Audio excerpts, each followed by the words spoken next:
Autossinceridade. Olha que expressão interessante, que emerge dos evangelhos, como é o nosso objeto básico de estudo, o nosso olhar, o nosso exercício de ver a verdade, de ver o mundo, e na forma como Jesus nos traz hoje. Naquele contexto em que Jesus perguntava aos discípulos como as pessoas o viam, e eles falaram que o viam como profetas, como a volta, a reencarnação, sem usar o termo, o retorno de outros profetas que já tinham falecido. E ele então lhes perguntou: e vocês como me veem? E diante do silêncio dos demais, apenas Pedro disse: tu és o Cristo, o Filho de Deus. E Jesus o louvou por ter revelado aquilo do alto de Deus. Após esse momento mágico, Jesus lhes dá a seguinte instrução. Então, Jesus mandou a seus discípulos que a ninguém dissessem que ele era Jesus, o Cristo. Lá em Mateus 16, versículo 20. O que nós somos? Nós somos.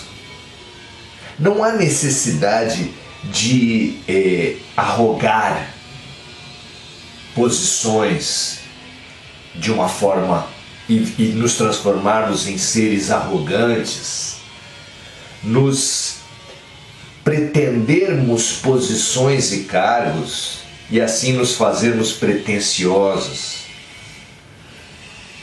É claro que o mundo, um empresário, ao pensar um produto, ele pensa às vezes primeiro no rótulo. Uma pessoa, ao pensar numa felicidade a ser conquistada no trabalho, numa festa, numa relação, ela pensa primeiro na aparência. Infelizmente, em todo lado, nós temos essa tendência de pensarmos primeiro o produto, primeiro o embrulho, primeiro a aparência. E se é uma distorção, já é uma distorção, substituir o ser pelo ter, que dirá pelo parecer, que é aparentemente a obsessão da humanidade nesses tempos de imagens, de 1000 fotos, de redes sociais. Seres tranquilos, parados, apáticos, se transformam na frente de um celular quando se tira uma selfie.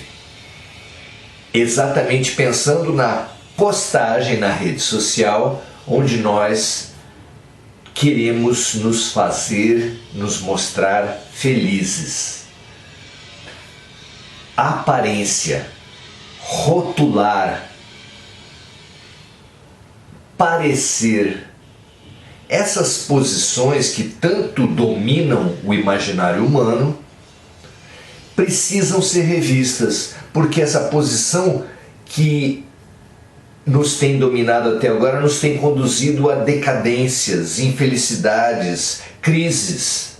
Jesus nos diz a respeito disso que busquemos antes os últimos lugares, porque 1000 vezes estarmos numa posição inferior e sermos reconhecidos como superiores do que estarmos numa posição à frente e sermos deslocados para trás.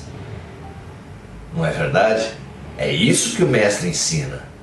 Nós precisamos perceber as nossas reais capacidades, vivermos a nossa verdade.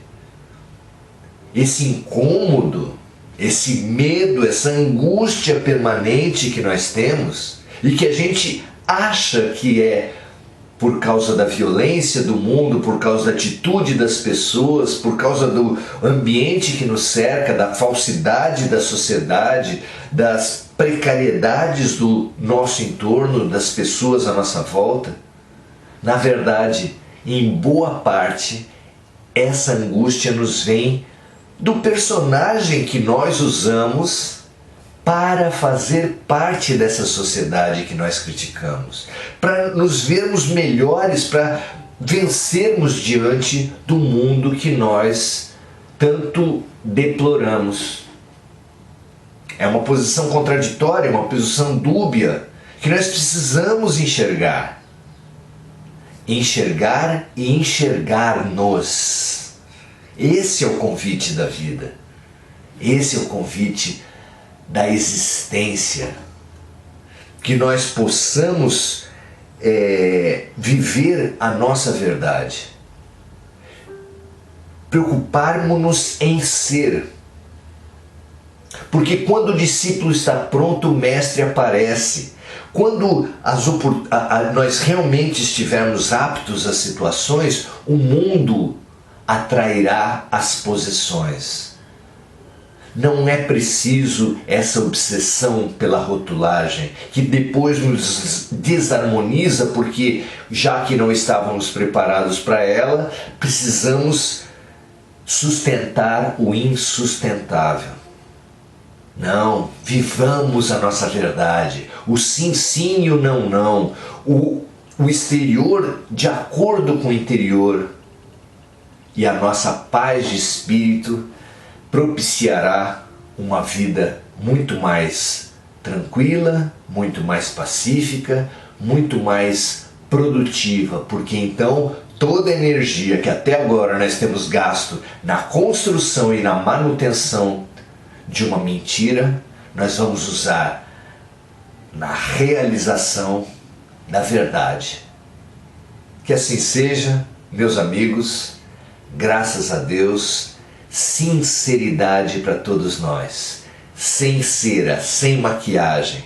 Admitamos nossas sombras, porque sem diagnóstico não há cura. Um grande abraço e até a próxima.